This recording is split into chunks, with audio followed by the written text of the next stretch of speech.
చాలా మంది పవన్ కళ్యాణ్ బలం ఆయనకున్న ప్రజాదరణగా భావిస్తారు. కానీ అది కానే కాదు. పవన్ కళ్యాణ్ స్ట్రెంగ్త్ ఆయన ఓపిక. దేనికైనా ఓపిక పట్టడం ఆయన నైజం. అందుకే పవన్ పాలిటిక్స్ లో అంతగా క్లిక్ అయ్యారు. అదే తన అన్నయ్య చిరంజీవికి అలాంటి ఓపికంటూ ఒకటి లేకనే పోవడం వల్ల ఆయన రాజకీయాల్లో రాణించలేకపోయారు. పార్టీ పెట్టినట్లే పెట్టి ఎత్తేశారు. పవన్ అలా కాదు.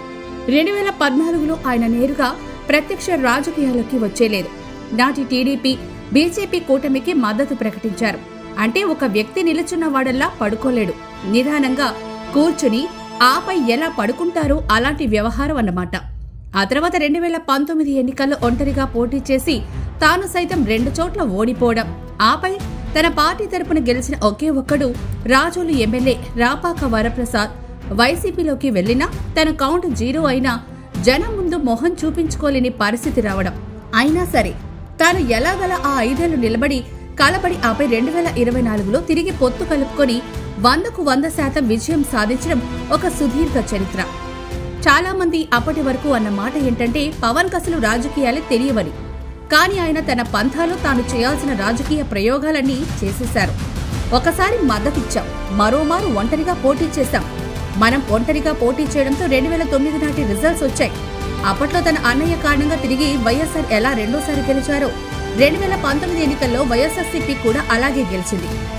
అంటే మనం తిరిగి ఒక్కటైతే 2014 ఫలితాలు పొందొచ్చని ఒక అంచనా వేసి దాని ప్రకారమే ఆయన రాజమండ్రి సెంట్రల్ జైలు ముందు పొత్తు ప్రకటన చేశారు. అప్పటికి పవన్ ని బీజేపీ మైండ్ వాష్ చేయకుండా పోలేదు. కానీ అది కరెక్ట్ కాదని తానే ఓన్ డెసిషన్ తీసుకుని తనకు తెలిసిన రాజకీయ పరిణితిని ఆయన ప్రదర్శించారు. ప్రభుత్వ వ్యతిరేక ఓటు చెల్లకుండా చూశారు. దీంతో కూటమి ఘన విజయం సాధించింది.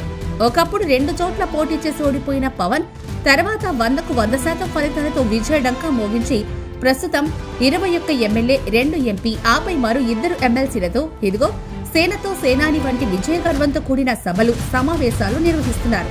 ఇప్పుడు పవన్ టార్గెట్ జనసేన జాతీయ పార్టీ కావాలని భావించడం. ఈ విషయంలోనూ కొందరు గణాంకాలు వల్లవేస్తున్నారు. మీకు ఆ మాత్రం ఓటు శాతం లేదని అంటున్నారు. అది కూడా 1 కన్నా ఎక్కువ రాష్ట్రాల నుంచి కావాలని చెప్పి దెప్పి పొడుస్తున్నారు. కానీ ఆయన తొలుత అందరూ ఎగతాళి చేస్తారని ఎంత మాత్రం వెరవరు. ఒక టార్గెట్ పెట్టుకుని ఆ దిశగా వెళ్తూనే ఉంటారు. ఒక మినీ బీజేపీ స్థాయిలో ప్రో హిందూ వర్షన్ తీసుకున్నారు. ఆ విధంగా ముందుకెళ్తున్నారు. ఇప్పటికీ ఆయన ఏపీలో అత్యధిక శాతం గల కాపు సామాజిక వర్గానికి చెందిన వారు. ఆపై తన భార్య క్రిస్టియన్. ఇప్పుడు తాను చూస్తే సనాతన సారథిగా దూసుకెళ్తున్నారు. ఇక తనకు తాను ప్రతి ప్రాంతాన్ని ఓన్ చేసుకునేలా ఏదో ఒక కామెంట్ చేస్తూనే ఉంటారు. తద్వారా ఆయా ప్రాంతాల స్థానికతను సొంతం చేసుకునేందుకు ప్రయత్నిస్తూనే ఉంటారు. ఇదంతా కూడా రాజకీయాల్లో ఒక భాగమే. అందుకే ఆయన్ను ఎగతాళి చేసిన వారంతా ప్రస్తుతం అసెంబ్లీలో పత్తా లేకుండా పోయారు. దమ్ముంటే అసెంబ్లీ గేటు తాకి చూడు అన్నారు. ఆయన ఎంట్రీ ఇచ్చాక అక్కడ అసెంబ్లీలో వారి ఊసే లేకుండా పోయింది.